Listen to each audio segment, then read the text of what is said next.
Have you moved office yet? No, Mike, I have not. Did we give a name for our friend, our next door neighbor friend? Have we got a name for him? He doesn't need a name. He's just an inconvenience. It's really annoying.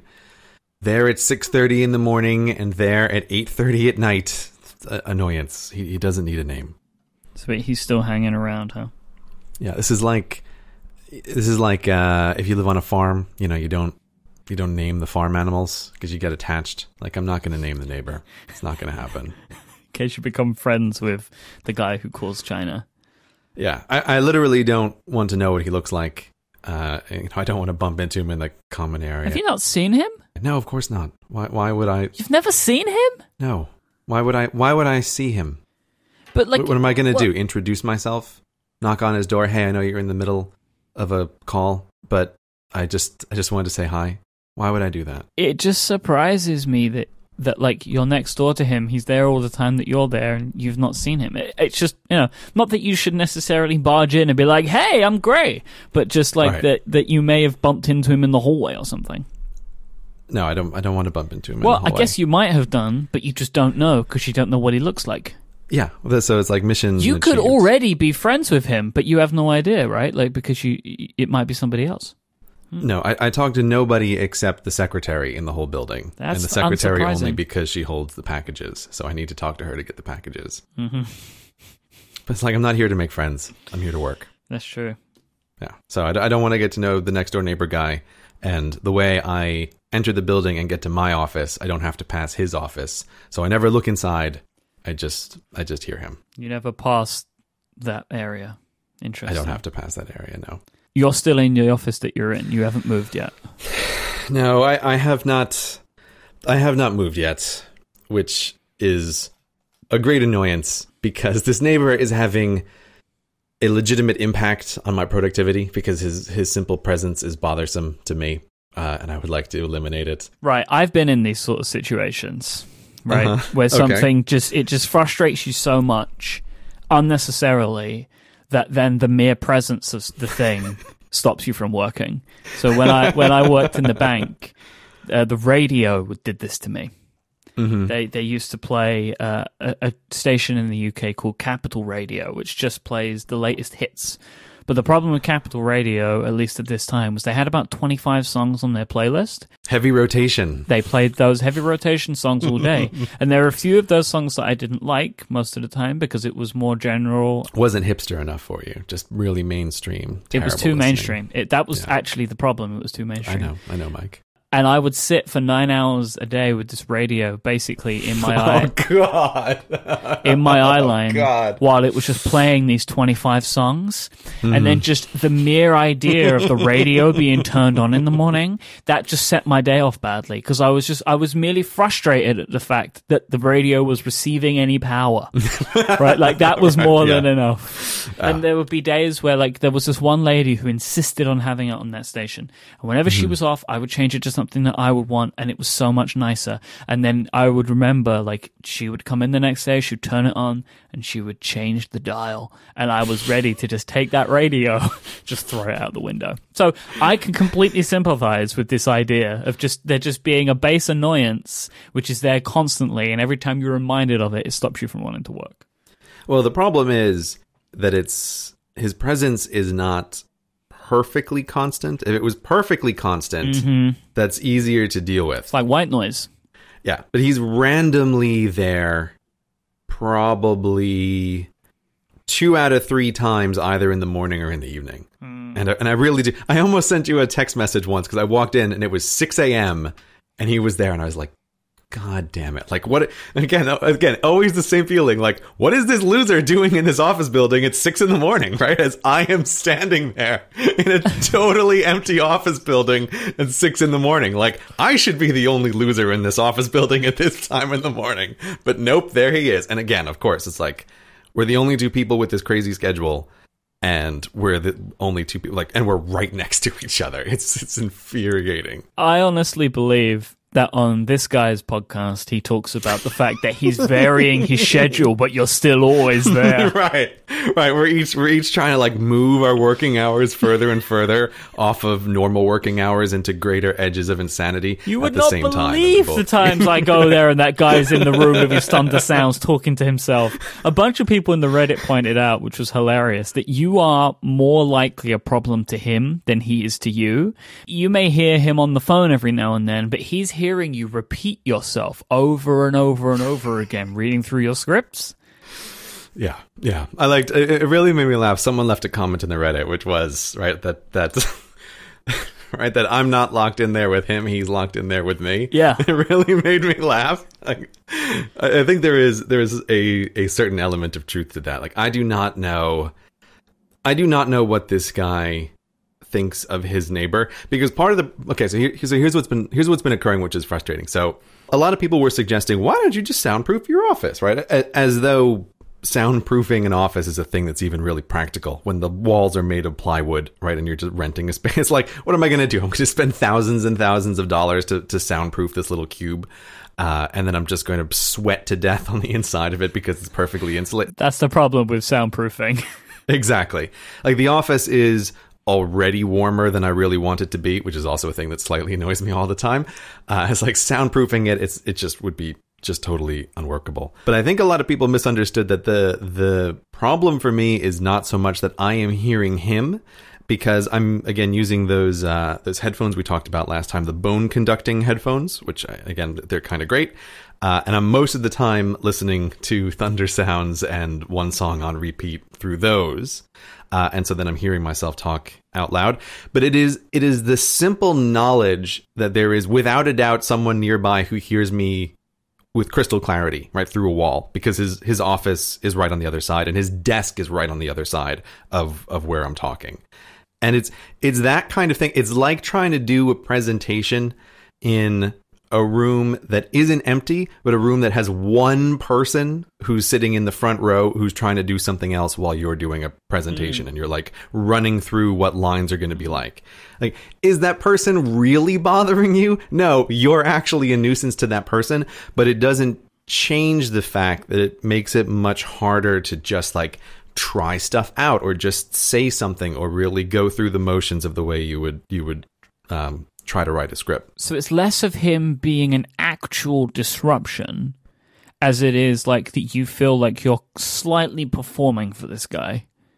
Yeah, it's if he didn't take and make phone calls, which I overhear, and again, they're just like the most hilariously business phone call. Like, he could be an extra in the Office Space movie in the background with just like the things he's saying. It's just so like, no one talks like this with your synergizing, you know. It's like, but he does. Like, this is what's really occurring. But even if he was just there, you know, being an accountant and silently doing paperwork, that wouldn't change anything. Like, the phone calls just make me more aware of when he arrives and when he leaves. But it's the fact that there is someone nearby who is hearing me that's the real problem. And so this is where it's like this crazy thing where I'm spending a whole bunch of money to rent an office in central London. And so in the past couple of weeks, when I go in the morning, sometimes if he's there, it's like, you know what, I just can't even deal with this today. I have a lot of work to do. And so I turn right back around and walk back to my house and then do work in my house instead, right? Which is like, well, now what the hell is the point of all of this? But I just know in a certain kind of mood, like I cannot just run through this thing out loud, being aware that there's somebody else hearing me like verbally edit myself constantly. It's just like a little bit of an impediment that is super frustrating. Have you considered that this person might be your mortal enemy? No. Because if they know this about you, right, that you can't work in this way, then it would make sense that the calls that he's having are nonsense, because they're not real calls. He's just trying to put you off. Right. Well, this is... It's also just a possibility that, like, we're each hoping that the other one caves first. Right? It's like, he's doing everything he can. Yeah. There's no way I'm not an annoyance to this guy. And it did occur to me, like, 6 a.m, I could just turn the speaker on and pretend like I don't know this person is there. But I'm not going to do that. So I know right now the listeners are thinking, why the hell am I still there? Yeah. Right? Like, right? Because now this is like 3 or 4 weeks of neighbor frustrations now at this point. Because I think when I spoke to you about it, it'd been like 2 weeks since this guy showed up. So everyone's wondering, like, why am I still there? And the reason is, it's because the video that I am currently working on it has just been absolutely killing me over the last few weeks. This has turned out to be just one of the hardest things that I've worked on in terms of trying to come up with a coherent script to explain an idea. Like, this one it's just murder. And it's one of these things where almost everything else in my life has been pushed to the side for the past several weeks, because it's like, I have to get this script done. And like, I have a particular time frame that it needs to get done. And it's like, everything in my life has fallen by the wayside. So it's like, there will be no other projects. Like, I'm not doing anything else. I'm just trying to focus on this one thing. And so this is why, even though this neighbor is coming at a particularly annoying time, when I have this particularly difficult script to write, I can't psychologically deal with trying to figure out how to move offices right now. And like, if I move offices, well, I might as well get a real standing desk if I'm going to switch offices. And then it's like, I'm going to spend a whole day looking at different standing desks. Like, no, I'm just putting all of this to the side. And it's like, I'm just going to like power through this for the time being. And as soon as I'm done with this main video project, then I can refocus on making things better in the long run. But in the meantime, it's just, it has been frustrating. But I do wonder what on earth this guy thinks about me, because of any topic I have ever done, this is by far and away the worst one for someone to just overhear someone talking out loud next door. Because like, on the spectrum of videos that I do, from like, let's say Brexit Briefly, which is like, we're talking really fast and here's a thing and ba ba ba ba ba, and like, it's kind of obvious that this is like a presentation that's going on, to America Pox on the other end, which is like slow and serious. This video is way on the America Pox end of the spectrum. Uh-oh. And the topic makes me sound like I'm a total sociopath if someone hears me just saying the lines out loud over and over again. With thunder sounds. Yeah, and like slightly changing them. And yes, sometimes with thunder sounds, if I think everybody's gone in the evening and I don't realize that he's come to the office at 9:00 at night. So yeah, that certainly doesn't help. But there have been a couple of times where he's obviously come to the office in the evening after I got started and I didn't realize he came. And then I leave and I look next door and I just think, oh God, like I know what I was talking about here. Like there's a section about like crushing your enemies, right? And it's like, oh my God. Right? It's like, I don't know what this person thinks is happening next door, but maybe this is part of the reason why he hasn't felt the need to come over to me and have a little discussion about what our working hours are. Right. And obviously us bothering each other with noise. Because let's be frank, whatever he thinks you're doing, he doesn't think you're making YouTube videos, right? No, it makes no sense. Yeah, it wouldn't make any sense. Or there's no reason someone would come to this conclusion. There's no reason hearing what I'm doing would make you think that I'm anything other than just a raving lunatic who for some reason is renting an office. It does sound bad. I mean, I can sympathize. Who do you sympathize with, though? Me or the guy? Because I always feel like you're on this guy's side every time we talk about this. With the way that you've explained it today, I am definitely on your side. Because as I said, I've been in a similar situation of just this like dull annoyance, which is there constantly, like just eating away in your head. And like, and it is more your problem and his problem. He's not actually doing anything, really. Yeah. You know, like it's your problem. But I have totally been there. And there is no way to deal with it. Like, there has to be a change. Either he leaves or you leave. Like, this office ain't big enough for the both of you. Yeah.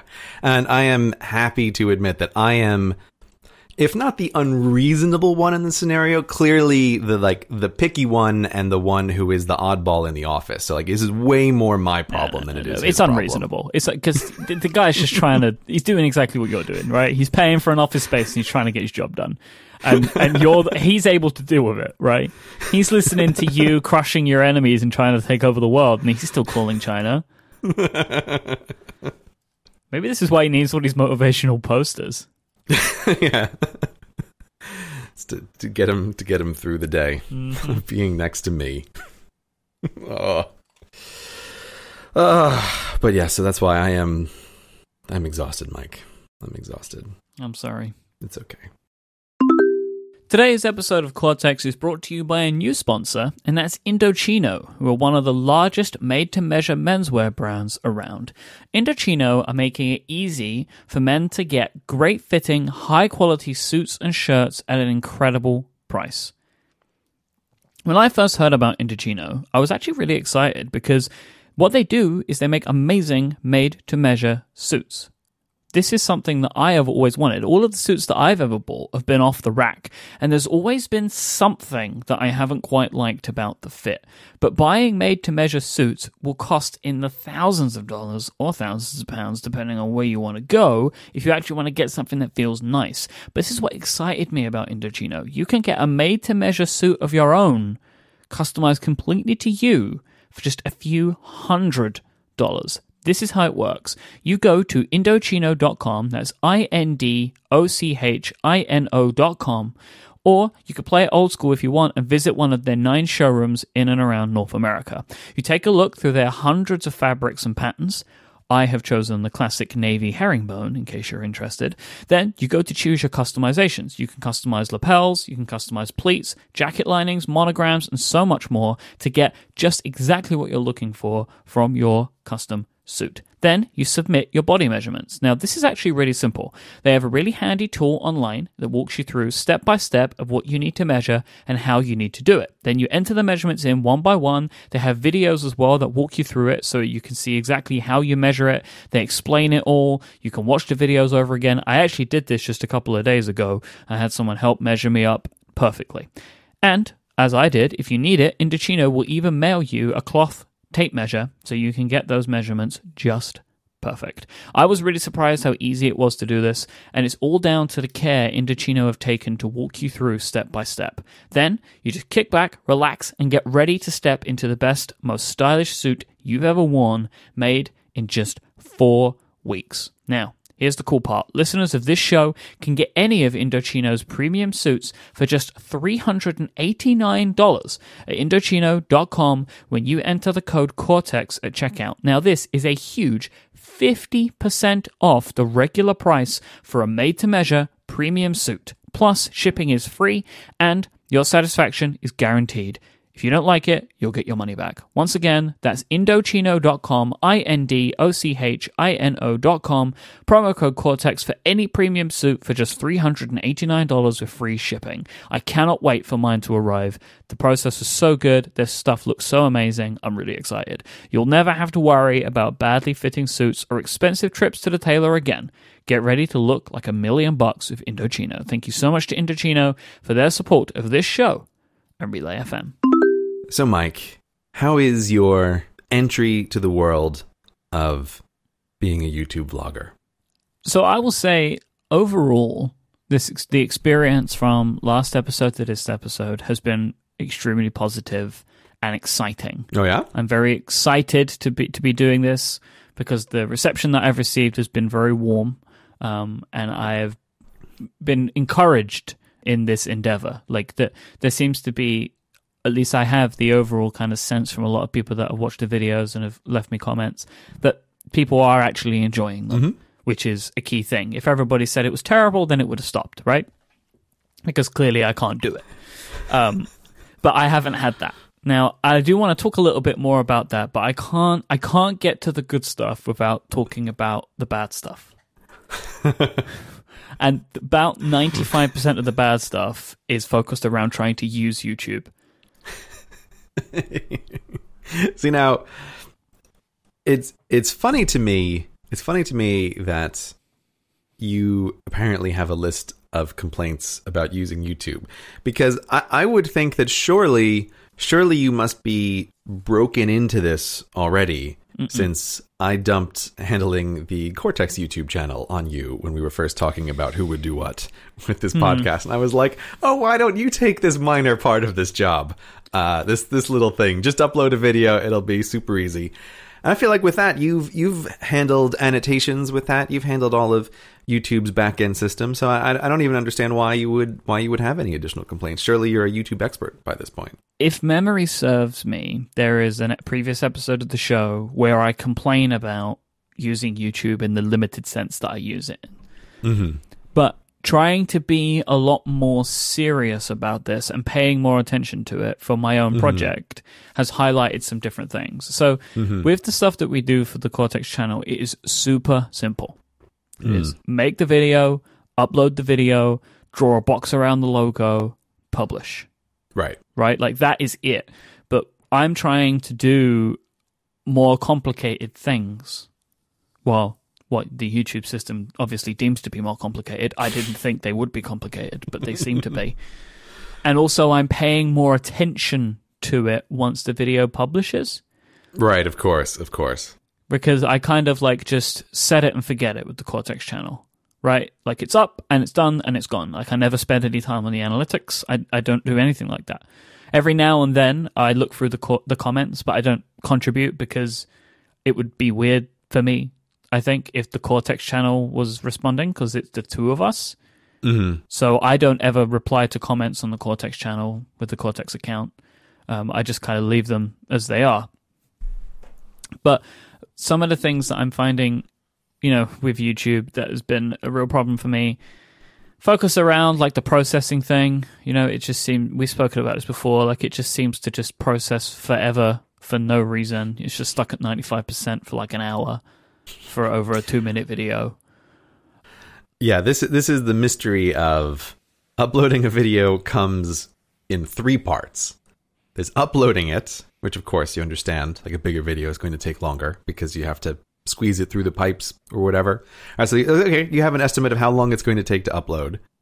YouTube then provides you with an estimate for processing time, which is where they're, putting it through a gigantic Rube Goldberg machine, and out the other end pops a bunch of different size resolution videos. I think that's what they say they do. Like, I have serious reasons to doubt that's actually what's occurring during the processing, because not all the resolutions are available right away. But anyway, that's what they say is occurring. Like, they're converting the video into their format and into their system, and they tell you how long it's going to take until the processing is finished.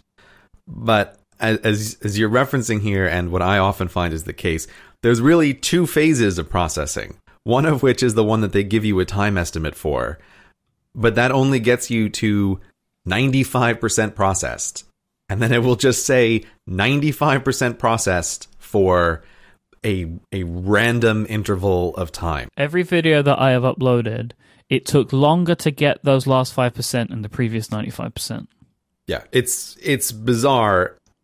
Sometimes I do have it go quite quickly. Sometimes it takes a long. It's like the YouTube computer is rolling 100 D20s to come up with how many seconds it should take to get from 95% processed to finished, because it doesn't seem to have any correlation with video length or size or anything. It's bizarre and infuriating. And I wish instead of saying 95% processed, they would just say something like post-processing ... That please refresh this page. It will be done when it's done. Yeah, exactly. Just some kind of, like, the 95% is so like, it reminds me of the old Windows days of like updates or copying files. You'd get to like 95% immediately, and then who knows how long it's going to take to get that last tiny bit. It's such a minor thing, but it is super infuriating, and I imagine from your perspective just seems kind of baffling to somebody who's just doing this for the first time. Like, what is it doing? This is an example of something which I think I'm going to talk about quite a little bit, which is the only thing that knows the answer to this is YouTube. Mm-hmm. But they can't seem to answer their own questions. Mm-hmm. For example, all of the view counts are estimated. It just says estimated. Everything says estimated. The only thing that knows the real answer is you, YouTube. Like, and I know that it's difficult because they want to weed out what's real and what's not, but like just everything is just has these asterisks. Like you go into the analytics page and there's just asterisks everywhere. Everything is estimated. You know, and it's like, how long is this going to take? Like it takes 3 days to work out the view numbers on a video? Like, what are you doing? Like, it's all just so baffling to me. And I'm like, it says estimated. Can I actually trust it's real, though? Like, and I'm trying to work that out. But there are so many things like this where it's like the only thing that knows the real answer is the thing that's telling you it doesn't know the answer. It's just mind-boggling to me. I do always find that stuff baffling. Like today I logged into YouTube to change a couple settings behind the scenes. And I noticed on the CGP Grade channel, there was a little banner popped up on the top which said view numbers and revenue numbers from Mexico are incorrect, and we will update them later. Whenever I see a message like that, it's like, okay, so something went wrong. But I find like, how will you know what happened? Like, I don't understand. Like, what is the nature of the problem? Here you go, yeah. YouTube Red partner revenue from Mexico is showing incorrect data for September. But like, how did that happen? Well, I mean, here's the thing. It's easy to understand. Okay, so there was some problem, right? Like I can just accept that, right? The Chaos Monkey came along and you lost a bunch of data from Mexico. What I find much more confusing is how are you going to fix this in the future? Like either you know now or you don't, or like you just lost it. You know, like maybe you put up the little shrug emoji for like, well, YouTube Red money for September. Like we just don't know. We're sorry, and we'll prorate it based on what we guessed. But I don't understand like how they can recover this information. But I see messages like that quite often enough where they're letting you know something went wrong and they'll fix it in the future. But I always just wonder, but how do you know what it should be? I don't even understand. Like it's. There's a lot of you just have to accept the analytics dashboard for what it is. Like, okay, these are the numbers it's telling me. These are the numbers I'm going to go with. It seems like magic how they know or how they're calculated. And I get enough messages saying that something might not be right, but they'll fix it later. So I'll just trust that it's fixed, But I don't know. Like, no idea really. Then there are other things, right? Like, there have been on 2 occasions where I've accidentally included 15 seconds of just a black screen at the end of my videos. Everybody does that. Don't worry. And YouTube offers these handy tools for trimming. Mm-hmm. So you go in and you trim your video down. It's like, great, thanks, YouTube. We'll be back with you in an hour, maybe, to let you know that this is done. Mm-hmm. And then you might have to do it again because it didn't seem to stick. Like, there are all these, like, it's like, we have these handy tools. Why don't you fix this? Why don't you fix that? But any edits that you make can take an unknown amount of time to be updated in their system. I mean, look, don't get me wrong. I'm happy that those tools are there because otherwise I would have had to have re-uploaded. But it just seems like all of this stuff just takes so long. Yeah, I would just advise to anybody starting a YouTube career, don't use YouTube's built-in editing tools. No. Like no. if you can do anything to avoid using those tools, you should avoid using those tools. I don't recommend the user experience of them. I don't recommend the reliability of them. I would suggest that you stay far away from those tools if you can. If I wasn't uploading them on my mobile data, then I would just delete the video and upload it again. Yeah, in the Outer Rim, you have to pay for your internet, so you don't want to double upload it. No, I understand. It would also be great if you could just swap the video out. Well, now you understand what I want from YouTube, but they will never give you that. You are now part of the YouTube system where what they want is more, right? Not necessarily better, right? So it's like they want everything in the system is designed to upload more videos, right? They'll let you upload at the top of every page. They'll let you upload directly from your phone. But if you want to change an existing video, forget it. That's not a possibility for you. So, welcome to the club, Myke. Yeah. Better make sure everything's right in your vlog the first time round. Seems like it. Don't make any mistakes. That's the plan. And when I'm looking at also, saying that I want to be a part of the system, It isn't just the YouTube system. It's also like the mentality and the thinking. And something that I knew that I needed to focus on was my titles and my thumbnails, right? They were just not YouTubey enough, you know? They weren't enticing enough. They didn't give enough information. Can I ask a question? Yeah. I'm a bit confused here, Myke. Your original few videos, the ones that you showed me, they just had thumbnails which were yellow words on a black background. Yep. With sort of the format of your show where you talk about like 3 things. So it would just like list, go to London to buy a house, but not really, just sign some paperwork. Yep. 3 edit emojis into the video, right? Like you list the 3 things that are going to occur. Were you ever serious about those being the actual thumbnails? I always thought those were placeholder thumbnails. They were just the thumbnails that I had because I couldn't think of anything.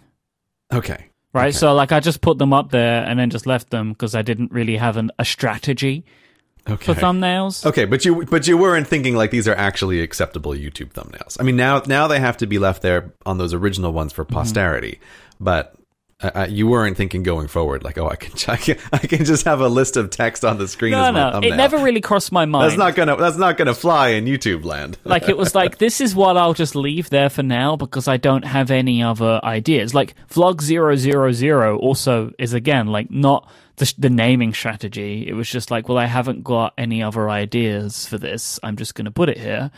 So I figured I needed a strategy, and I had people saying to me, like, oh, this isn't enticing enough, blah, blah, blah, blah. And then I was like, clickbait, right? Like, is this what I'm supposed to be doing here? Am I supposed to entice people in? Like, how do you do that? And without, being clickbaity. And then I was kind of thinking to myself, well, if I'm going to give in to the system, maybe this is what I need to do. Like, this is what I see people do. Like, they have to try and entice you in some way. So maybe I just need to give in to the system. I have to say, Myke, I subscribed to your YouTube channel, back when it was still a secret.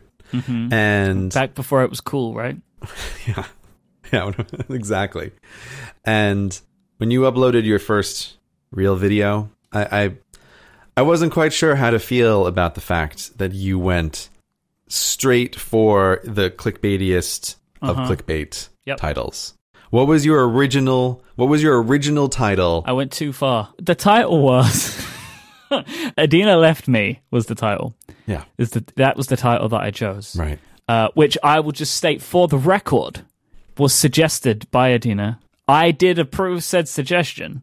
Yeah, Myke, you're the decider here, right? Mm-hmm. You can't fob this off. She didn't type it in. I typed it in. Yeah, you did this. You decided to go with this. So because Adina left me for a week. She's in Romania right now.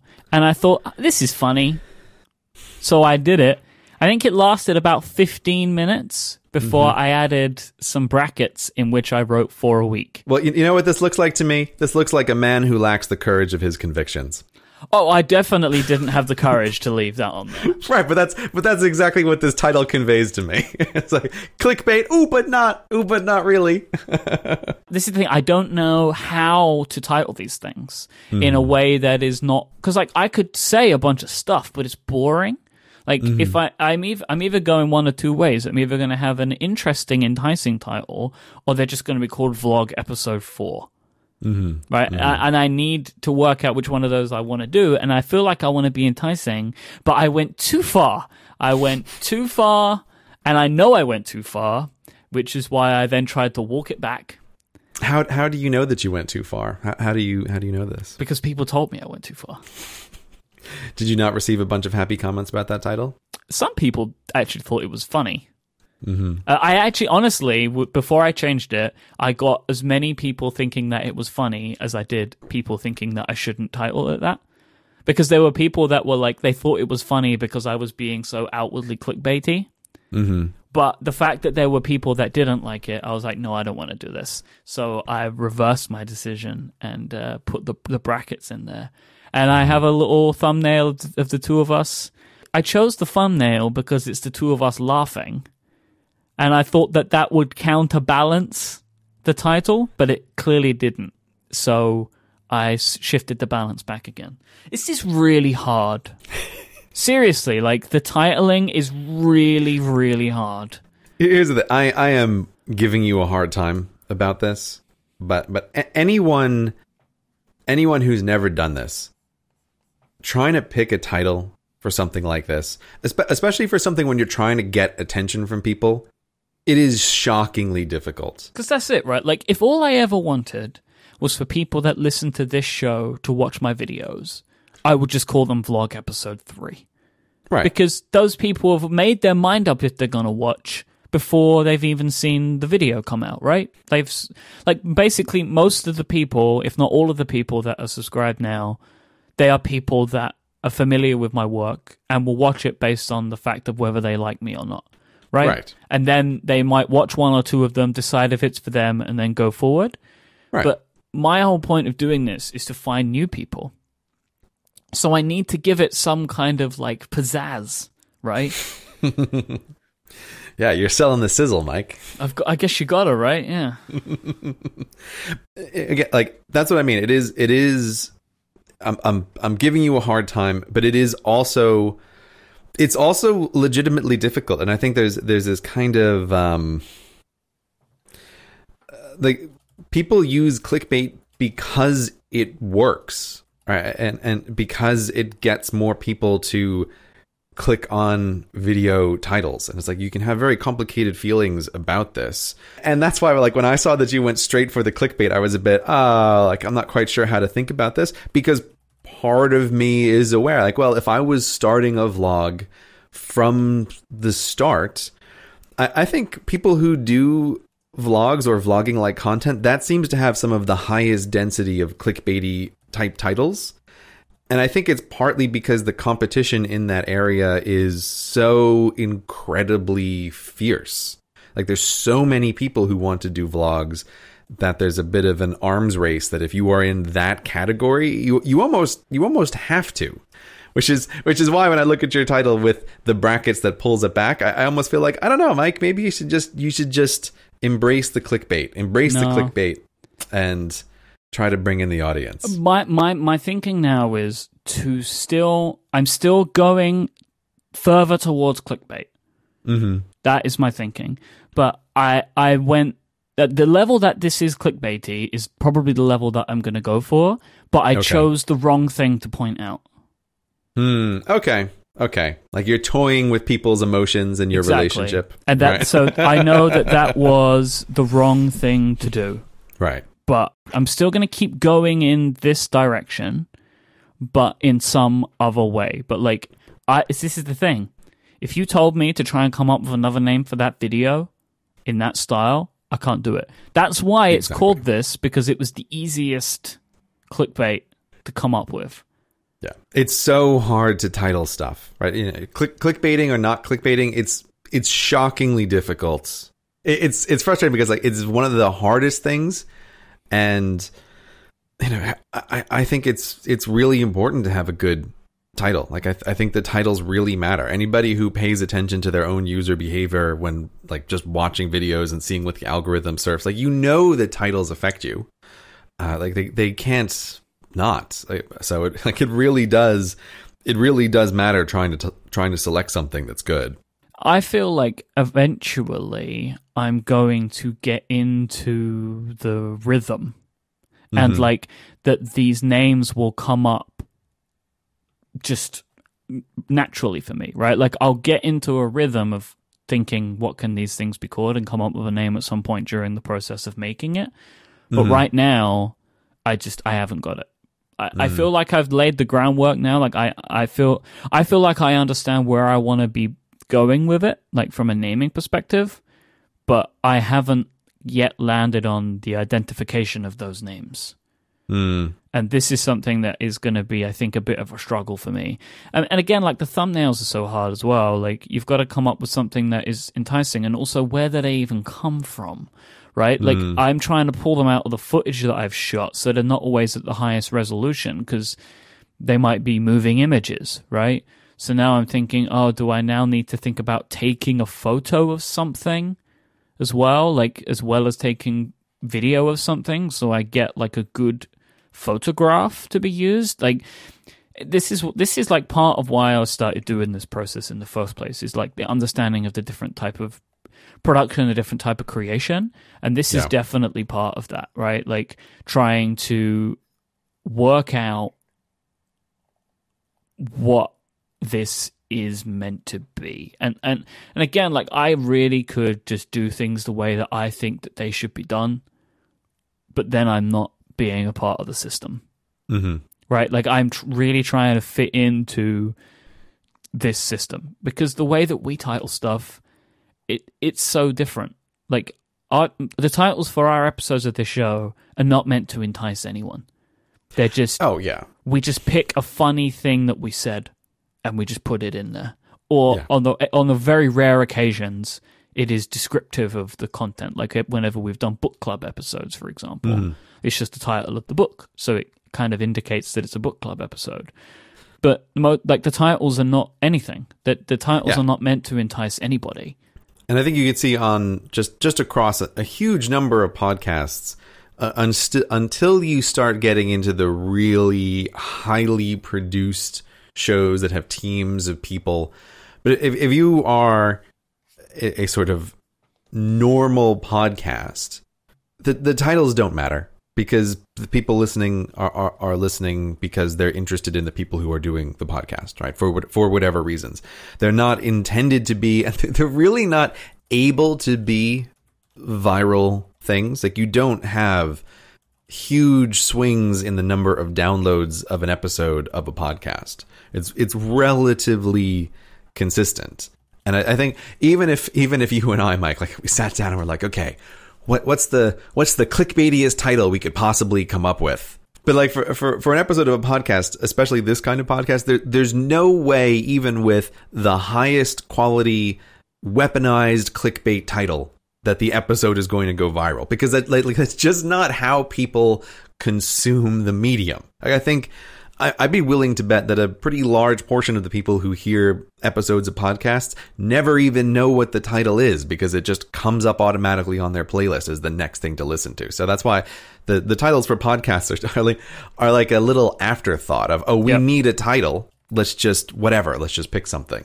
But that's why it's like it is a different game on YouTube. I think I often wonder, like, I'm sure YouTube knows, but I'd love to see some big data analysis on how much can a title affect views on a video. Like, I'm convinced that it matters, but I think it's an interesting and open question of, let's say, the worst title possible versus the best title possible. What percentage difference range are you talking about in views? You know, is it 10% difference? Is it 200% difference? Like, what, I wonder what it is. What is the theoretical maximum difference that the perfect title could make versus the worst title? There's an answer to that question, but it might not be a knowable answer. So this is something I'm still working through. Like I feel like I'm getting closer to an idea, but right now, like, I obviously have not executed on that idea very well. This episode of Cortex is brought to you by Hover. Are you listening to this show? Do you want to start a YouTube channel like Myke, or do you have some other side project that you want to begin? Well, if you're starting a YouTube channel, you better also make sure you get the .com of whatever it is, and Hover is the easiest place to make sure that you can do that. When you're getting that domain name, you don't want to have to click through pages and pages of stuff where the domain name registrar is just trying to confuse you or upsell you. That's not what you want. What you want is Hover. You just go in, you buy your domain. It's so simple. It's so nice and pleasant. I always say, just look at the website of Hover. It's a breath of fresh air in this industry. You have to use them for getting your domain names. And one of the little touches that I love Hover for is that they don't make you pay for your own privacy. When you register domain names, you have to put in some information about where you or your business is located. And normally, registrars make you pay extra money to keep that shielded from the public. But not Hover. They think that's part of what buying a domain name is, so it's just included for free, automatically. Nice and simple, one less thing to have to worry and think about. The other nice thing about a simple process, You never know when you're racing someone else to get the domain name that you want. That's right, you listening to this ad right now. There's some domain name in your head that you've been thinking, oh, maybe I should buy that. You know what? If you've thought of it, somebody else probably has as well. So you need to go to Hover right now and register that domain name before somebody else does. And you'll get it fastest with Hover. So when you have this perfect domain name for your idea, go to hover.com and use the promo code dishwasher at checkout to save 10% off your first purchase. Dishwasher, not just a robot that makes your life easier, but also a code for 10% off your first purchase at Hover. Thank you so much to Hover for their support of this show and all of Relay FM. Actually, making the videos has been an interesting experience. There are some things that I'm struggling with that I think I'm getting better with, like audio levels, which is kind of hilarious. And especially using the iPhone, like as I am, the audio can be tricky at the best of times to get right. Yeah, pretty variable. But I'm working on it, and I'm kind of working on trying to make that better, and I'm spending more time. Like the last video, I like bounced it out, or however you call it, exported it, played it on my iPhone, played it with headphones. Like I'm trying to work out what the system is. It's like this is another thing where it's like I can't judge how long these videos are taking because I'm doing way more to them than I would be doing in like 6 months' time, because by then I'll just know how to do it. Right? Like by then it'll be like, yeah, I know this is how much I have to boost the video from outside or inside or whatever. But I have to say, like, I am loving the process of making these videos. Like, even doing things like that, they're frustrating, but like when I get to the end of them, I feel really satisfied.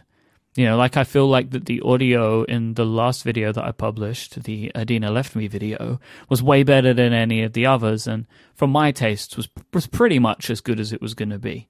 Right, with what I'm doing. And it isn't necessarily audio quality that I'm looking for, it's audio balancing. I know the fact that because I'm using the iPhone, the audio is not going to sound as good as it can sound, but I don't think that's so much of a problem on YouTube videos, to be honest, in the style that I'm doing them.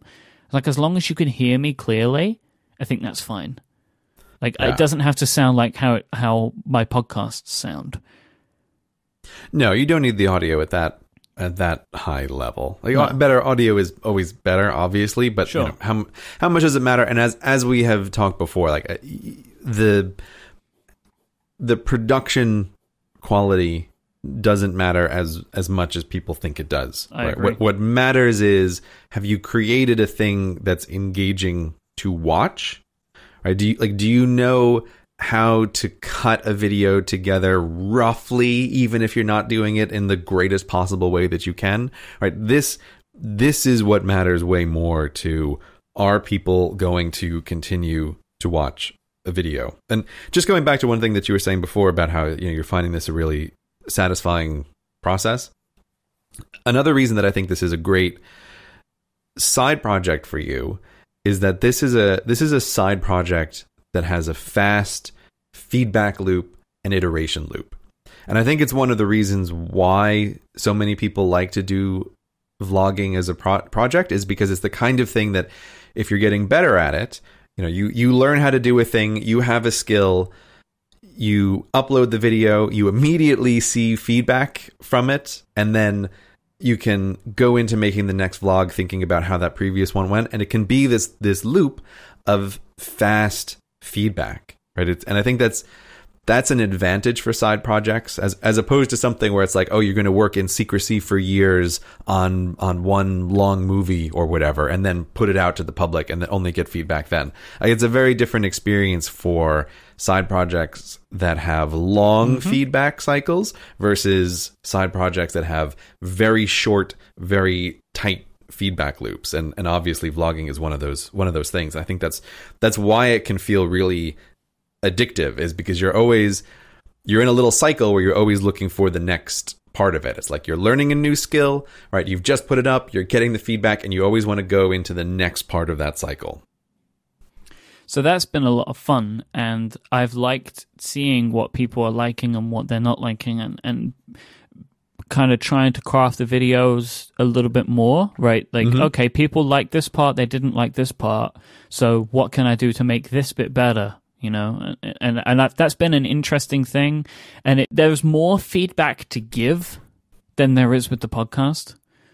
Because people can they can say what they like and don't like about what we talk about, but that's kind of it. But with this, it's like, we want to see you talk more about these things, but also, why don't you try tweaking this a little bit differently? Or I really like that thing that you do visually, and maybe you could try and make this a little bit better, that kind of thing. Yeah, and again, it's much more easily consumable as a complete project, even for someone who's not super into it, but who wants to leave some feedback. Like someone can watch a 3-minute or 4-minute video and then leave a comment and say I didn't like this, I didn't like that, right? But no one's going to listen to a 2-hour-long podcast just to leave some feedback about, I didn't really like this part, right? It's just the time commitment is vastly different. I've also liked the production process, the kind of the rhythm of it, the feeling of it. So I kind of dump all of my footage into Final Cut. Start making my cuts and pulling out the things that I think are interesting. Then I go back and I add the music in. And then I go back and then I add any of the little graphics in. But what I like is how, while I'm making it, it's feeling better. Before I've added the music, when it's just the footage, I always think it's boring and rubbish. Every time this has happened. Music does a lot of the heavy lifting. It's weird, right? My God. Any music, it doesn't matter what it is. Yeah. Because then as well, I start doing fun stuff with the visuals, right? Where I'm trying, and it's tricky, but I'm trying to match some of the visual stuff up with the pace of the music and beats of the music and stuff like that, which is a really hard thing to do. But I'm trying to do that because I really like that in the videos that I watch. So it's funny to me how I'm getting into this rhythm and understanding my own process, in that when I'm putting the video together, it doesn't start to get good until the music's there. And then in my mind, I'm well, if I've got the music in and it still doesn't feel good, there's something more fundamentally wrong. Yeah, right? that is definitely the case. When I'm editing the audio from my own videos, I always have to just be listening to some kind of temp music. I'll just put something on repeat while I'm editing the audio, because I'm aware of that same effect. If I don't do this, I'm going to cut it way too harshly because I think everything is just super boring. It's actually, just listening to any narration without the music, it's just wrong. And I wonder if it's partly also with vlogs that there's a certain element of performance that's occurring.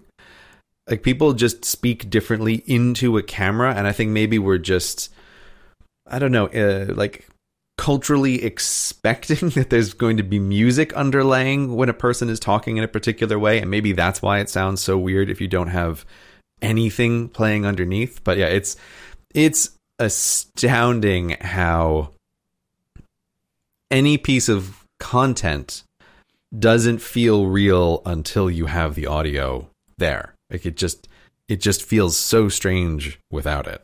I just really like that I'm able to have this feeling like I've made a thing out of stuff. So all of the shows, there's just one piece of raw footage, which is the whole recording, right? Mm-hmm. And then I can cut that up and I can kind of make a thing out of it. But there's something different in having 25 video clips and moving them around so they make more sense in the flow of the video, cutting them up and making one thing out of these 25 things. Yeah, it's the difference between chiseling something out of marble or constructing something out of Lego, right? And I like the Lego more. Yeah. Yeah, with the audio, you're taking the thing and cutting it down, and with the video, you have a wide selection of stuff from which you're picking some things and building a little vlog. Yep. Even though I think if someone was sitting behind you and watching you do either of these processes, they would look very similar, but mentally they're totally different things, right? One is entirely about cutting, and one is entirely about assembling. So I can see why you would enjoy it as a very different experience. But I have learned a valuable lesson about the production, that it's kind of split into 3 parts, and a lot of the time that they can take very similar amounts of time to get done. So what are the 3 parts of assembling a vlog? I need to know. Maybe I'm going to do this. Shooting. Okay, so I have to shoot video. Editing Video. YouTube. YouTube's not a part. You just upload it, Myke. It's really easy. It takes me, right now, it is taking me an astoundingly long time to get the video from export to publish. Like, you know, and it's just like I'm having myriad technical problems, and again, like trying to like force this web app to do what I want it to do. Mm-hmm. I really don't understand why there isn't a native desktop application where you can do all of the annotations and all the cards and then just upload it from there directly to YouTube with the metadata. I don't know why that doesn't exist, because most of the problems that I have in responsiveness, in buffering and loading, it's all based on the fact that I'm uploading this video before I'm adding any of the annotations and cards. Mm-hmm. And I wish there was a way to do that locally and then upload that information to YouTube. And I'm getting better at it. I'm learning different ways of doing it, like, but it still takes me a long time. And also based in that is like the coming up with a title and putting in all the keywords and adding it into a playlist and all this stuff, like, and it's building more and more and more every time I publish, because people are like, hey, you should do this thing that everybody does, which is like creating a playlist and adding it to a playlist, because YouTube refuses to play in any other order than the one that they set. And it's, you know, like all of these things, it's like building and building and building every time. So for me right now, at least, it's split into these 3 parts. So I kind of think of it as like shooting, editing, distribution. And those 3 parts are taking very long times. And I know that it's going to change, like, and every video will be different. Some videos, I will be only shooting them for like an hour or 2, depending on what I'm doing. If I'm doing something at home and there's going to be more stuff like that, where I'm kind of just talking or showing something, those videos take way less than if I'm out in London for 8 hours and then over that time I'm taking video of stuff. But I have highlighted that these are 3, for me, major things, and they're all going to take a substantial amount of time to do. Because, and this was, I only kind of really realized this on the last video, because prior to that I was just thinking just shooting and editing and then just uploading. But if you're being serious about it and you're really trying to like bend to the system and like make the system work for you, there are lots of things that you need to kind of pay attention to. That's kind of the way that I'm approaching it right now. So the YouTube stuff and the distribution stuff and the promotion stuff is taking a long time, especially as like I'm working on setting up a mailing list, because a couple of people have asked for that, and now realizing there's no way to automate this. So that's going to be another step in the publishing process. See, I think you can see how I mentioned a while back, like I have a 70 plus item checklist, right, for putting up a video. I haven't built that checklist yet, but that's like something I'm maybe going to do with the next video that I publish, is write down all my steps, you know. You should really do that. And you can see now why. Like there's just a bunch of little switches to flip and buttons to press, and like, oh, did I add this in here? And it's like, yes, you can mentally keep all of that in your head, but it's going to be way better if you're just going through like a pre-flight checklist. Well, because one of them are going to be like, check the video ends at the right time. And then I've just saved myself 45 minutes of waiting for the YouTube system to complete its edit. Yeah. Right? One of the items on my checklist is to watch the video fully on YouTube right after it's been uploaded, because a surprising amount of times I've run into an issue where the audio just falls out of sync with the video eventually. It's like, given me warnings like this every now and then. Nothing's wrong with it, but it's like, hey, we think the video and audio's out of sync. I'm like, why do you think this? Yeah. But it does. I have never gotten a warning, but I have often gotten the video and audio out of sync. Right, well, then there's a problem here. I'm getting your warnings. I don't know. Yeah, maybe that's what it is.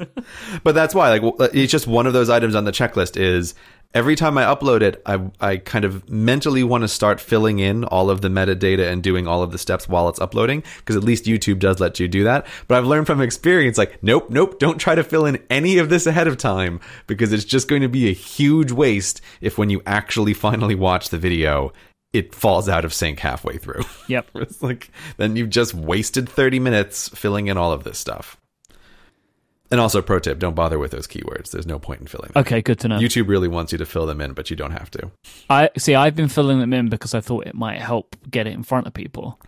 My understanding from some conversations that I've had is that those keywords are entirely for the benefit of the advertisers bidding on the video. Oh, then I don't care.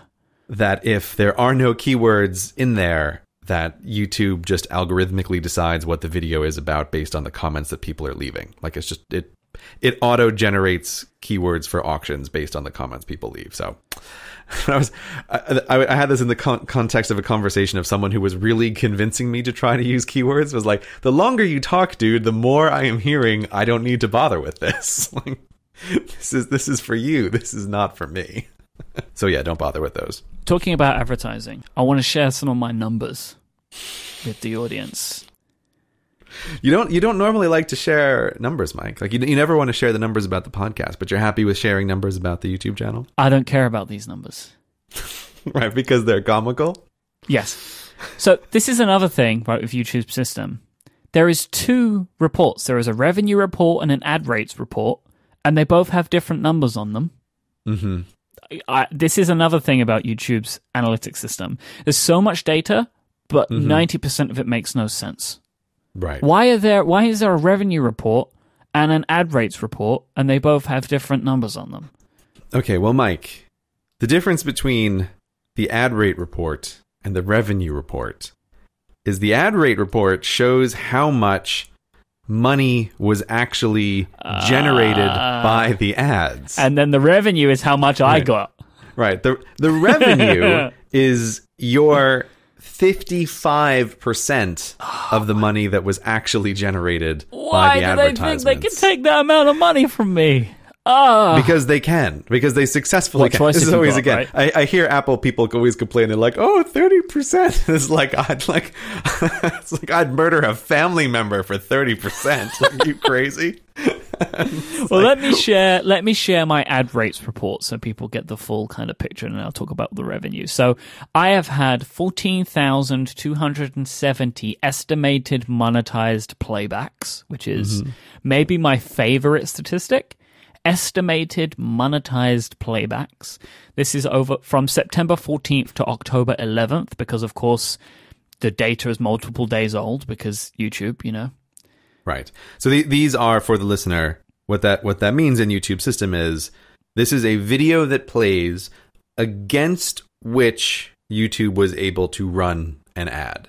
There are many circumstances under which a video might play where they can't run an ad. Either there's nothing in the auction to fill, or someone's watching on a platform where the ads don't play. So you can have the video play without necessarily having an ad show up. Or if I forget what the timer is, but YouTube has some internal timer where they won't show someone a video ad in front if they've watched a video ad within a certain window of time. So this is what estimated monetized playbacks means. So I've had 14,270 estimated monetized playbacks. I have made $88.98. Well, not me. There has been $88.98 generated, and then of those $88.98, I have got $48.94 of it. There you go, Myke. So, look, this is not me complaining about like the amount of money that I make from my videos, because I kind of don't care about it in that way. And I've put ads on the videos not to make, again, this is like, I'm not trying to make money here. I'm again trying to understand the system. So by having ads on my videos, I am now understanding how much money can be made on YouTube. Seriously. And the answer is not a lot of money. Now, again, this $50 that I'm going to get, that's great. That's $50, right? That's I didn't really expect any money out of that. It's $50. It's just very interesting to me. And I think and again, I know that I make different money than you would make. You make different money than PewDiePie would make, because YouTube also calculate their CPM, which is how much they pay per 1,000, differently depending on many variable factors. It's not a fixed rate, right? Like everybody has their own to a point. Yeah, this is the rates can vary by, I would say from the absolute bottom to the absolute top, maybe by a factor of like 5 is the biggest range I've kind of seen across different creators. And again, that partly depends on the auction system that is going on behind the scenes. I'm never quite sure how aware people are of this, but But when you go to load a video, YouTube has a kind of instantaneous auction between a bunch of advertisers to decide what ad is going to be shown. And advertisers can put in all kinds of stuff that they want their viewers, like, so they can fill out demographic data. So, you know, fairly commonly, if it's like a new shoot 'em up video game comes out, they're like, okay, we want males, you know, 14 to 35 in North America. And there's a few other like characteristics that they can put, and they can say we want also videos that are in the video game category. So we know like it's somebody watching a PewDiePie video that we want to run this ad against. There's like a little auction that occurs to try to figure out which advertiser is willing to spend the most money to get in front of you at that moment. And it's quite like an interesting, complicated system. But what that means is that some people, like beauty vloggers in particular, can rake in like incredibly high ad rates when there's like built-in products around what they're talking about.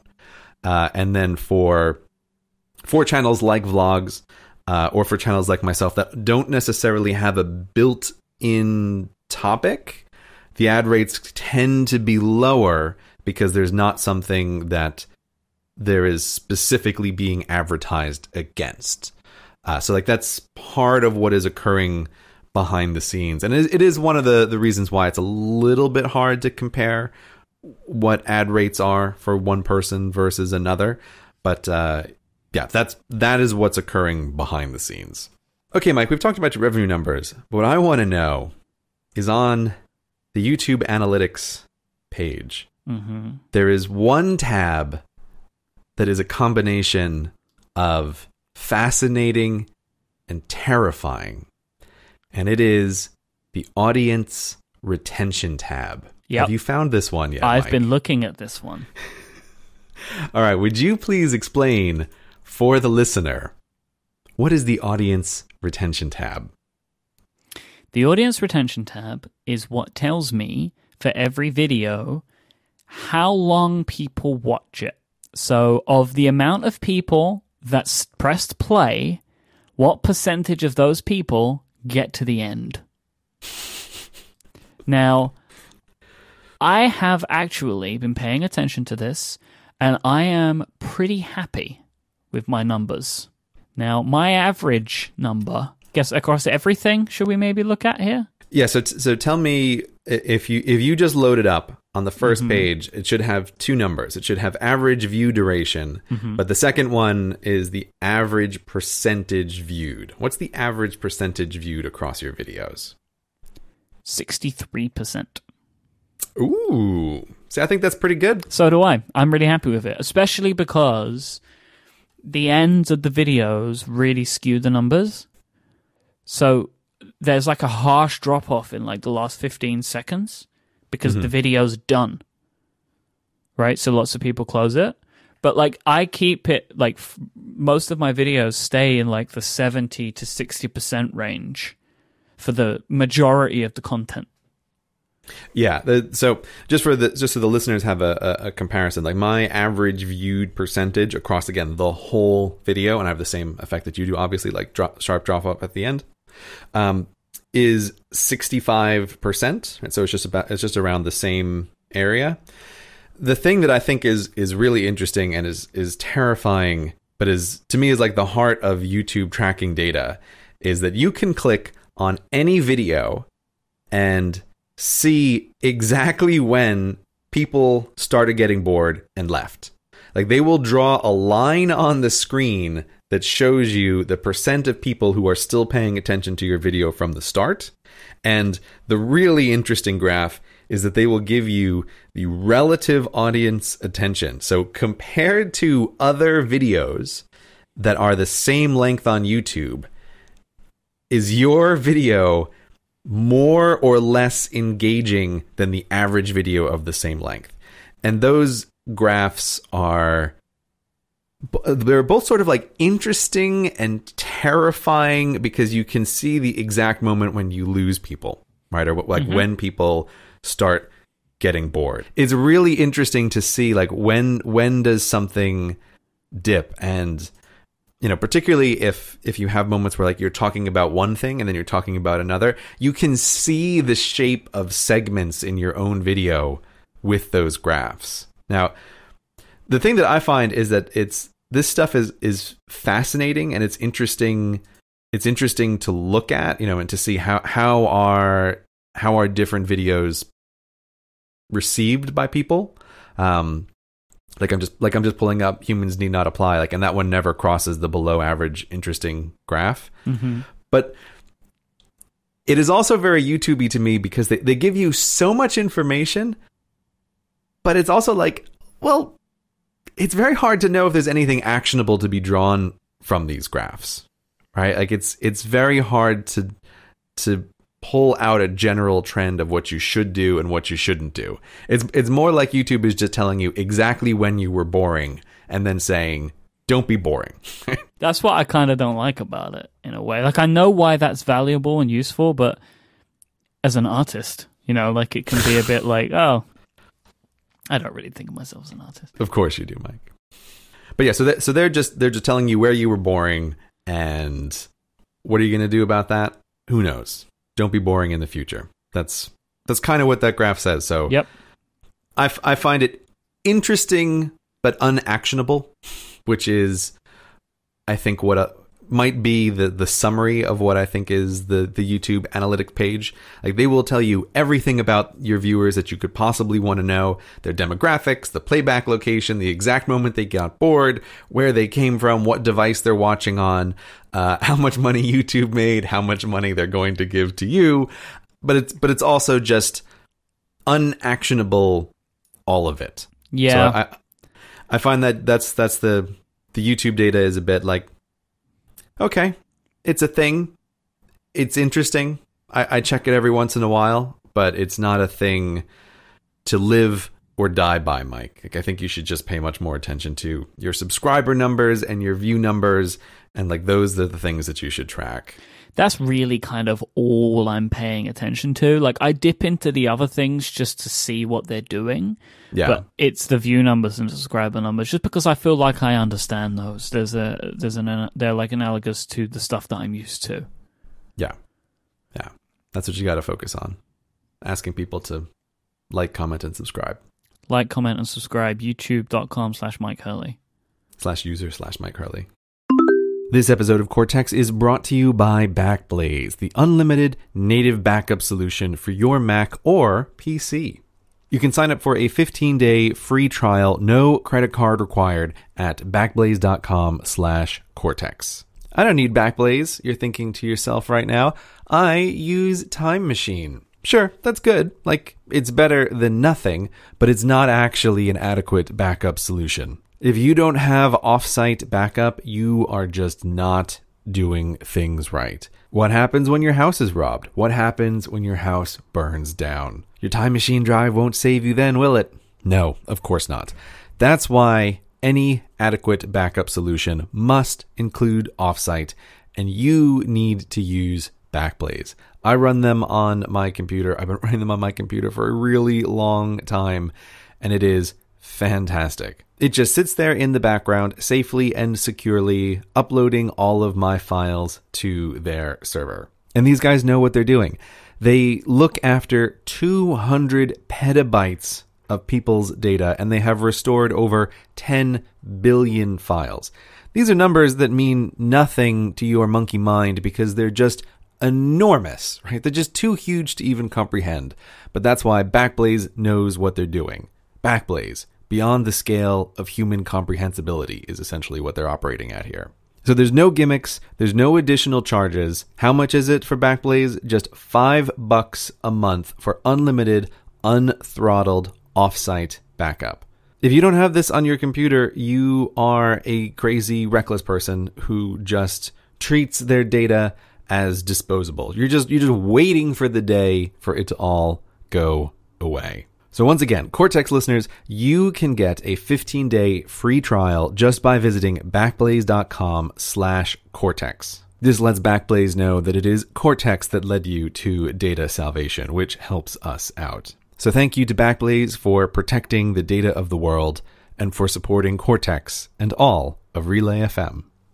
All right, so I opened this whole conversation with you, Myke, kind of wanting to know how you felt about it, and you wanted to launch into all the like behind the scenes nerdery about your feelings on the processing. But can we get back to my original question from an hour ago, which is overall, like how are you feeling, man? You're a vlogger out in the world. Like you're a dude walking on the street, you're filming yourself, you're talking into a camera, you're at home talking to your UK Echo. You put this out into the world, people have commented on it. How are you feeling? Like what's your take on the reception of it? So the reception has surprised me, I think is the best way to put it. I didn't think people would hate the videos. Mm-hmm. I thought that some people would like them and some people would not like them. And that I would have lots of criticism, good and bad, to kind of take away and work on. But I think overall, the response has been more positive than I expected it to be, which has been really encouraging. Like people seem to like from straight away were like watching the videos like, I really like this. I like that you do this, and I like that you do this, and I feel like you'll have your own style going on here, or at least like I can see the beginnings of like what will be your style, which is a very encouraging thing because that was important to me, but I didn't try and like hammer it home. Like I wasn't really trying to like force the Myke Hurley vlogging style. I just did what I thought represented me and how I wanted the videos to look. And in doing that, I've kind of feel like I'm landing on a few things which kind of feel like me. You know, like my use of emoji and my use of like, I like it. Some people don't like it, which is fine, but I like it. I like it a lot. I'm glad you like it, Myke. You're in that camp. That's good to know. It's like it'll be no surprise to you that I really do not like the emojis. But I'm balancing it out. I think that I went a little too far in one video, and now I'm kind of like balancing it out a little bit. I'm trying to use them effectively but sparingly. Yeah, but this was one of my things when you first sent me the videos. That was going to be one of my negative pieces of feedback. But I thought, no, you gotta let a Myke be a Myke. He's gonna use his little emoji. There's no point. The thing is, though, like I don't know if I wouldn't take your guidance on the emoji as clearly because you don't send emoji, you don't use emoji. You are like emoji negative, you know. So I was in aggregate, people really like the emoji. Right. Yeah. So I'm sorry, but you're a bad test case for it. Yeah, I know. People like their stickers. They like their emoji. Mm-hmm. They like their phones exploding with confetti. I understand. And I like the part that of what I can kind of call in my brain the narrator, like the little comments that pop up, which is editing Myke, telling you things or pointing things out or making little jokes. And also it allows me to make the jokes that I missed. Right? Yeah. It's like, you should have made that joke there. Well, you know what? I could just put the text on the screen and I've made the joke. Yeah. And again, for anyone who hasn't done this kind of stuff, you have to get into those mental modes. There's on camera Myke and there is editing Myke. And what feels like the kind of thing that editing Myke would put into the video versus what on camera Myke would do. Like this is what makes a thing, right? It's as a slight side note, because I'm still worried about this video that I've been working on that's going to be coming out at some point.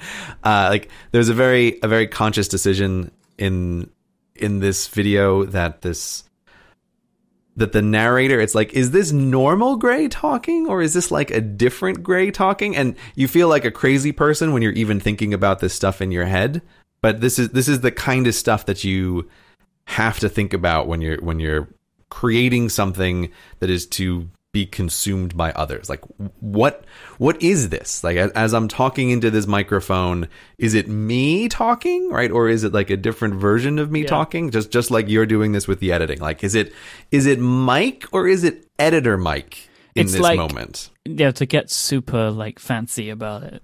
It's like the characters of the video And like there's me on screen, the person that you're seeing, and then like the use of text is like a different character because it's like a different personality. It's doing things that are not done by the people in the video that you can see, right? So it's like it's adding a different sense of humor. It's adding a different perspective. And that's kind of how I think about it, which is maybe too much, and people should and will roll their eyes at that, but that makes sense in my brain, at least. It does make sense, although I do sometimes have some limited patience for people who like to hide behind the idea of like, oh, it's just a character on screen. It's not me, right? Oh, no, that's definitely me. Else. You're seeing me, right? Yeah. Like it's all me, but it's like different versions of me. Yeah. I just think there's some people like hide behind this notion of like, oh, it's a character, it's all for fun, right? It's like, oh, when I meet you and you're exactly the person on screen, right? There's no character here at all. For me, like one of the things that is actually quite important is I want to be as close to me as possible in these videos because that feels like the only way I can do them. Yeah, you want to be raw and honest, Myke. I want to just be, open with the audience, Yeah. Just like I want them to see the real me, Gray. Yeah. That's all you want. You want the world to gaze upon the real Myke and love him. Please love me. Ugh. Ugh. Like, comment, and subscribe. Ugh. Gross. One thing that's been hilarious to me over the course of my YouTube career is that basically your YouTube career now. Yep, your it's my YouTube career so far. Is that basically Okay. I think the day that I kind of started taking it seriously and publishing the videos was the day that PewDiePie's Tuber Simulator was released. And we spoke about this game a bunch. It's like it is basically PewDiePie's mobile game in which you play a YouTuber. And I basically consider this the dark look at reality that is PewDiePie's Tuber Simulator. Okay, what do you mean by the dark look at reality here? So you play this mobile game where you are making YouTube videos in such a sense as like you click a button and then it's recorded, edited, and viewed, and then the views start coming in. The more views you get, the more items you can buy, and it kind of upgrade the room that you're in, right? Mm-hmm. And then you adorn your room with things. You make it more lavish, you make the room bigger over time, that kind of stuff. Now, some of the things that I consider to be the dark look at reality. So your character in the game is you, and this character never moves from the desk. This character sits in front of a computer constantly, and there is nothing you can do to make them get up. And all they do is sit there, and you are making them grind through making videos just to generate views. And you are like focusing on what's trending to make the video that's going to get the most views, right? And there's things that you can do, and every now and then the sponsor eagle drops something present on you. And there are just like it's like the more views you're able to get, the more things you're able to buy. It's like this twisted look on what it's like to be a YouTuber. It's kind of fascinating to me.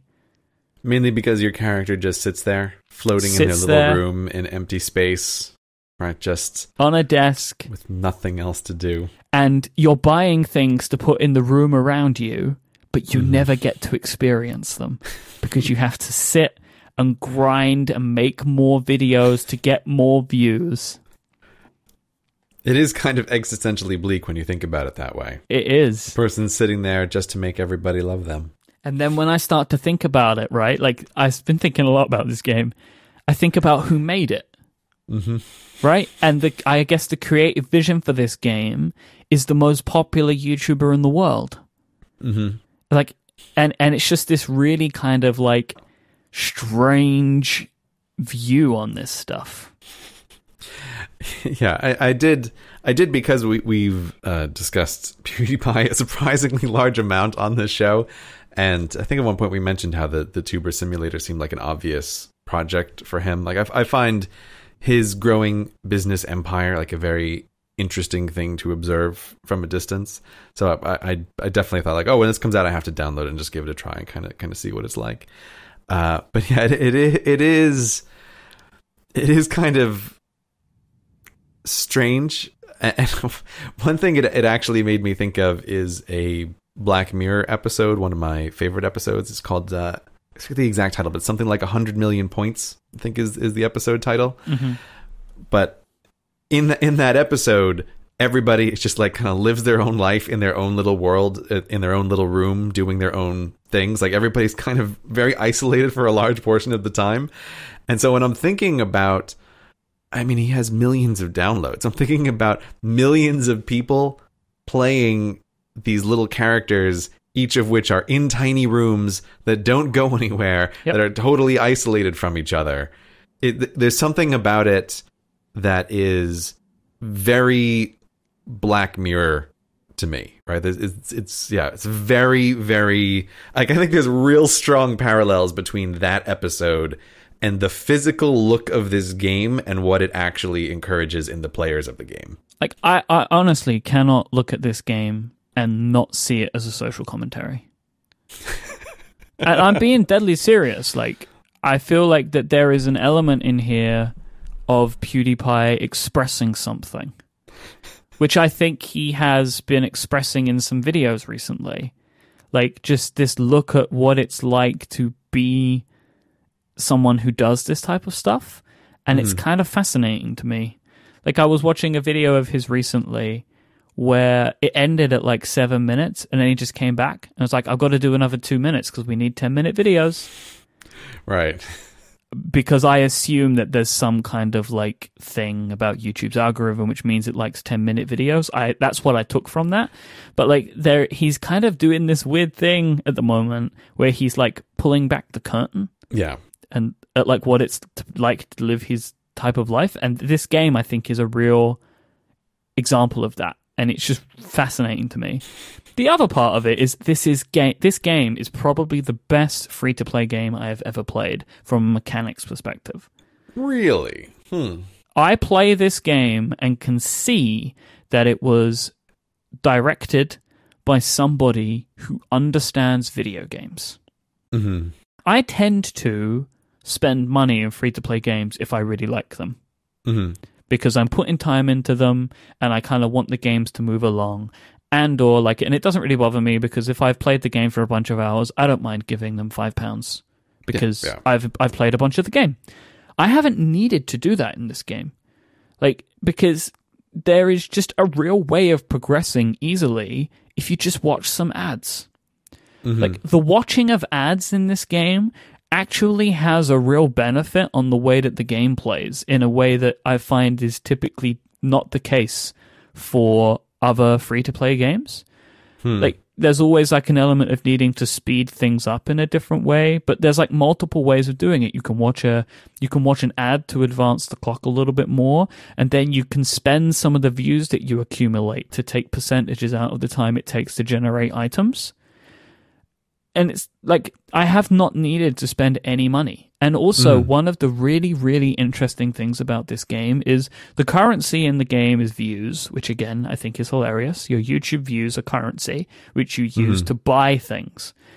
You cannot turn real world money into views. Right. You can't buy views in the game. Which again, I have to say, I can't look at that and not see a wink there. What do you think is the wink there? Money does not buy you views. Like, just that. Like, it doesn't matter how much money you put into it, it doesn't mean you'll get views out of it. Right? And again, it's just, I can't help. I mean, I'm definitely overthinking this. Yeah, you're like a film student here. Yeah, I'm looking at it like it's Shakespeare. Every single page, right? The opening shot tells you everything about the movie. It's everything you need to know. It harkens back to Godfather. Right. Like all movies do. Citizen Kane is just throughout this entire piece. Yeah. But like that idea though is really interesting. It's like it's encouraging you to actually play the game, right? To do the things you're supposed to do in the game. And I just find it like it's just really sticky for me. I have been playing it every single day since it came out for like 2 weeks. I really you are like an addict. but I'm not putting any money in. Mm-hmm. Like, the ads are like 30 seconds long. I press play on the ad and typically put my phone down. Some of them I've watched, but yeah, I just think it's really, really well made. Like, it really does just scream to me of somebody that understands how these games are made and played. Yeah, it's interesting because I played it because I figured, it'll probably come up on the show at some point, and I want to be familiar with it. It has been a long-running topic. Yeah, and yes, like I do agree that perhaps the first video that ever got me into PewDiePie is still one of my favorites. Is him playing the YouTuber Life, game. yeah. Which I think he said later he was already working on this game when he played that, which is kind of hilarious. Yeah, but that video is like an amazing meta commentary on YouTube and being PewDiePie, and it's fabulous.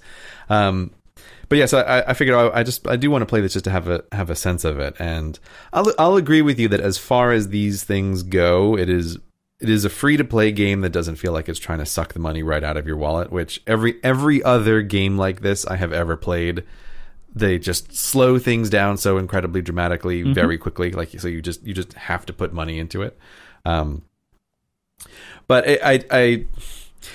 for me anyway, it's weird because I had a lot of people tweeting at me and sending me messages about the game, because I talk about, like, I enjoy work simulator type games, but this to me is just, I don't know, this is it's not for me, because I feel like with a lot of these free to play games, I don't know, the mechanics are just too on the surface for me. Like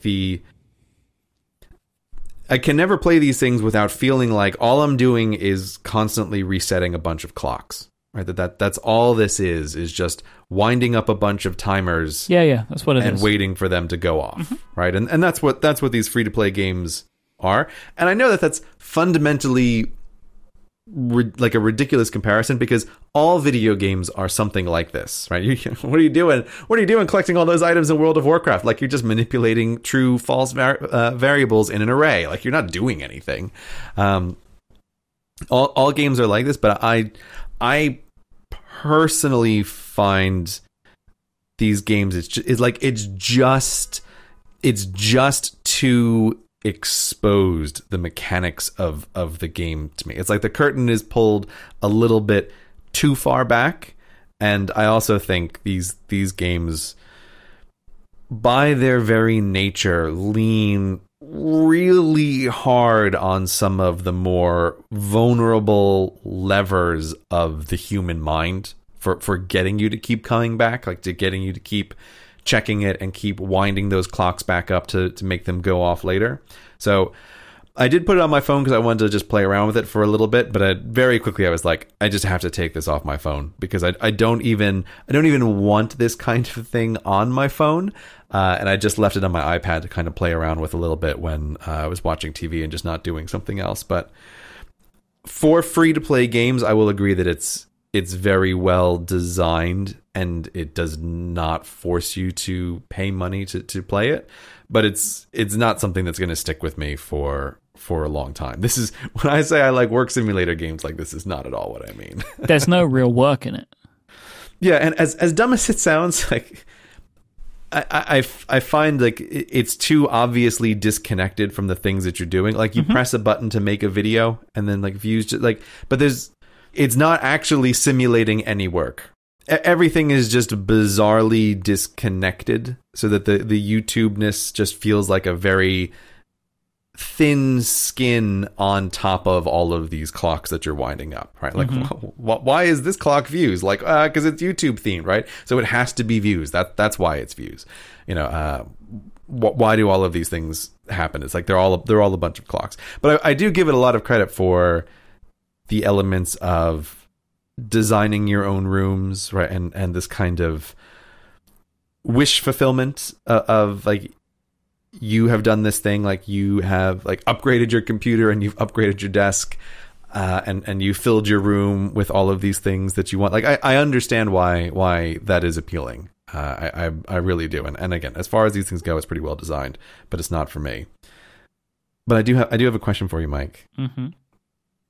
Where do you have more subscribers? YouTube or Tuber Simulator? Tuber Simulator. And I think I probably always will.